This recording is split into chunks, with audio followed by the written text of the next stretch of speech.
Hello guys, welcome back to my channel edutainment and मैं हूं स्मिता सिंह, आपके educator for code 55 human resource management and labour welfare and we are going to study unit 8 the trade unions act 1926।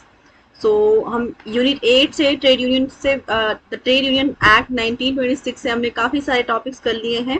ये session you can से ये unit almost ख़त्म होने वाली है। दो आई थिंक एक या दो सेशंस और मैं लूँगी इसके अलावा, तो ये कंप्लीट हो जाएगा। उसके बाद हम यूनिट 9 एंड 10 करेंगे।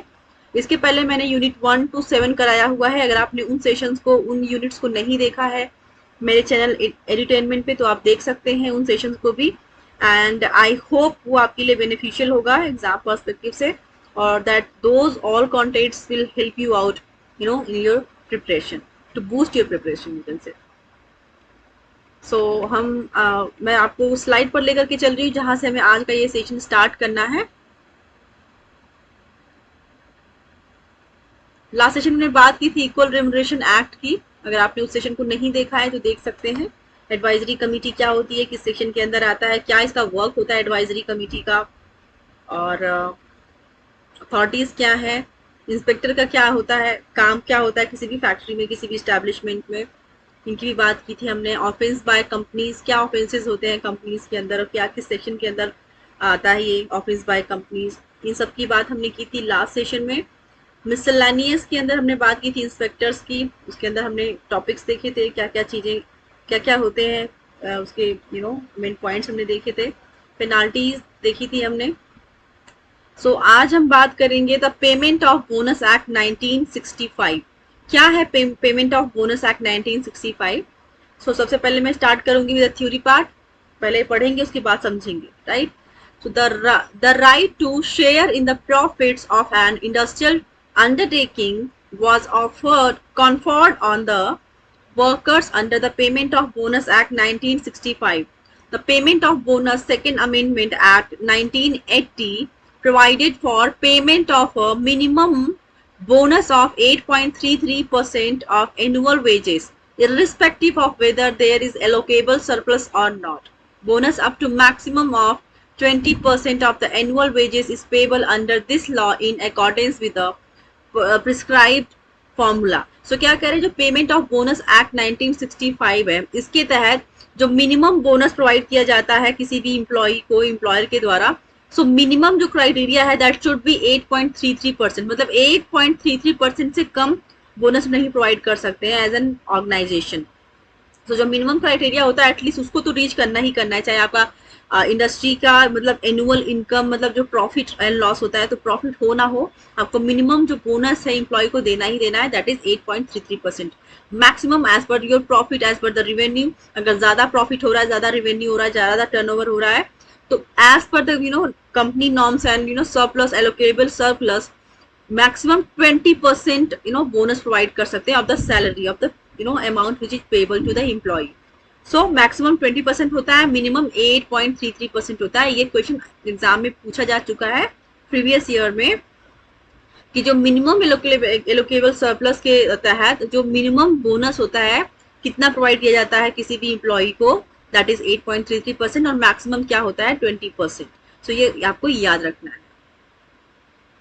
नेक्स्ट देखेंगे broad features of the act. Features क्या है, इसकी क्या कैरेक्टरिस्टिक्स है, इस एक्ट को लाने के पीछे क्या मेन मुद्दा था या फिर मोटो था, इसके ब्रॉड फीचर्स क्या है, you can say like features के बारे में हम बात करेंगे यहाँ पर। The salient features of payment of bonus act are as under. पहला है, it imposes a statutory liability upon an employer of every establishment covered by the act to pay bonus to employees in establishment. पहला है, it imposes a statutory liability upon an employer of every establishment covered by the act to pay bonus to employees in establishment. मतलब किसी भी establishment के अंदर जो employer होता है, जो ओनर होता है, वो लायबल होता है पे करने के लिए minimum bonus at least to the employees. दूसरा है, it defines the principle of payment of bonus according to the prescribed formula. क्या कह रहे हैं, it defines the principle of payment of bonus according to the prescribed formula. जो formula होता है, prescribe formula है अंडर द गवर्नमेंट, कि government ने जो फॉर्मूला, जो प्रिंसिपल डिसाइड किया है कि इतना कम से कम इतना मैक्सिमम इतना आपको प्रोवाइड करना है बोनस, तो उस प्रिंसिपल की तैयार एक डिफिनीशन है, लाइक डिफाइन किया गया है कि किस तरह से प्रिस्क्राइब्ड मैनर में बोनस को प्रोवाइड किया जाना चाहिए टू द एम्प्लॉइज। तीसरा है, it provides for payment of minimum and maximum bonus with a scheme of set of and set on.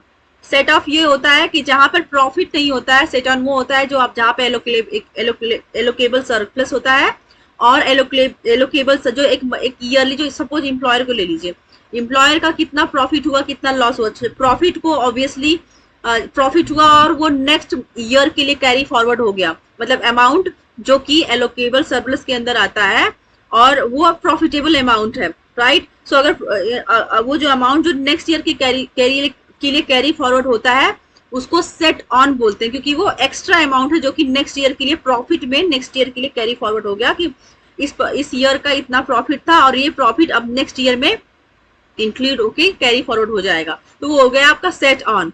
Set of वो होता है कि आपका जो 12 मंथ्स में जो प्रॉफिट एंड लॉस की बात कर रहे हैं, तो जो लॉस है, सपोज जितना एलोकेबल सरप्लस होना चाहिए था उतना भी नहीं हो पाया, वहां पे मनी ही नहीं थी, मतलब पैसा कम पड़ गया, राइट, एलोकेबल सरप्लस कम हो गया, तो उसको सेट ऑफ बोलते हैं। जहां पे लॉस है वहां पे सेट ऑफ हो गया, जहां पे प्रॉफिट है उसको सेट ऑन बोलते हैं।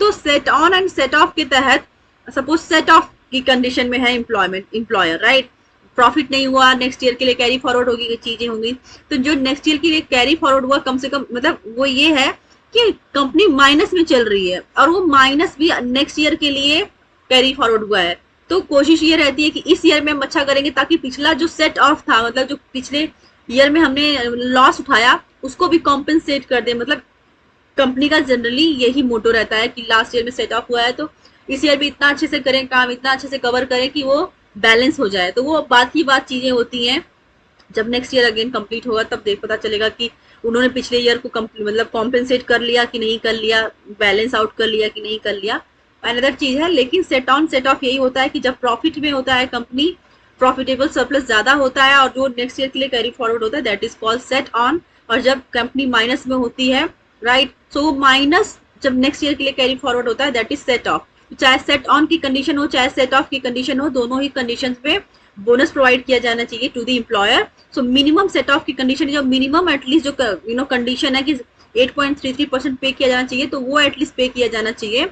मैक्सिमम जो सेट ऑन की कंडीशन में जाता है, जो एलोकेबल सरप्लस सेट ऑन की कंडीशन में है, in that condition you can pay maximum 20% of the salary, right. Fourth है, it provides machinery for enforcement of the liability for payment of bonus. क्या कह रहे हैं, it provides machinery for enforcement, मतलब एक तरह से एक मशीनरी प्रोवाइड करता है under the law, under the principle, कि वो इन्फोर्स करे पेमेंट ऑफ बोनस के लिए, और एक लायबिलिटी होती है किसकी, एम्प्लॉयर की। डेफिनेशंस के अंदर बात करेंगे, अकाउंटिंग ईयर सेक्शन 2(1) के अंदर आता है, आपको ये याद रखना है अकाउंटिंग ईयर क्या होता है, बात करेंगे, देखेंगे यहाँ पर। पहला है, इट मीन्स, पहला है in relation to a corporation the year ending on the day on which the books and accounts of the corporation are to be closed and balanced, कि ईयर का वो दिन जिस दिन पर अकाउंटिंग ईयर उसको बोलते हैं जिस दिन को जो बुक्स है एंड अकाउंटिंग्स है कॉर्पोरेशन की वो खत्म होती, एंड होती, मतलब accounting year Indian accounting year क्या होता है, that is 31 March is the end year, मतलब अकाउंटिंग ईयर होता है, उसको बोलते हैं। जो मार्च का होता है वो अकाउंटिंग मंथ होता है।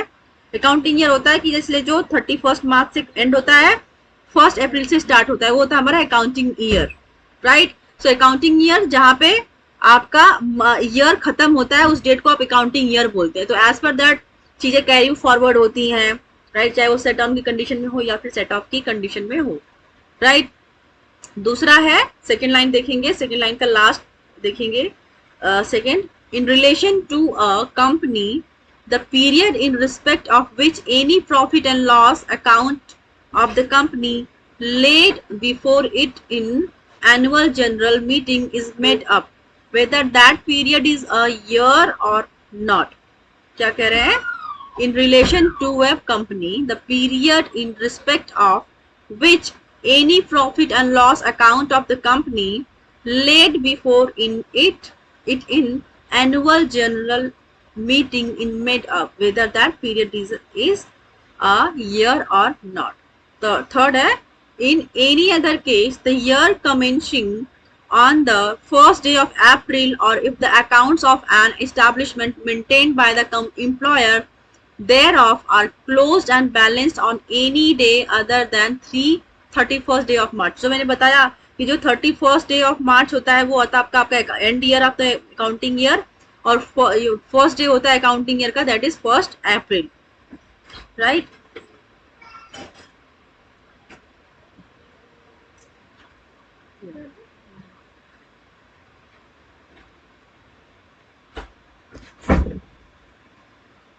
ठीक है, बी है एलोकेबल सरप्लस। सेक्शन 24 के अंदर आता है allocable surplus. It means in relation to an employer being a company other than a banking company which has not made the arrangements prescribed under the Income Tax Act 1961 for the declaration and payment within India of the dividends payable out of its profit in accordance with the provisions of section 194 of the Income Tax Act 67% of the available surplus in the accounting year. In any other case, 60% of the available surplus.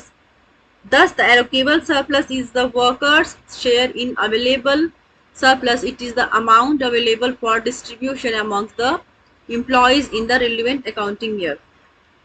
I think मुझे इसमें थोड़ा time, मतलब मैं आपको चाहती हूँ कि अच्छे से समझाऊं, किसी भी टॉपिक को एकदम से लेकर के भागना नहीं है, समझना है। सो इसको हम समझते हुए चलेंगे। सो इस टॉपिक को मैं कल कराऊंगी। Okay, so thank you very much for the watching my videos. Thank you very much.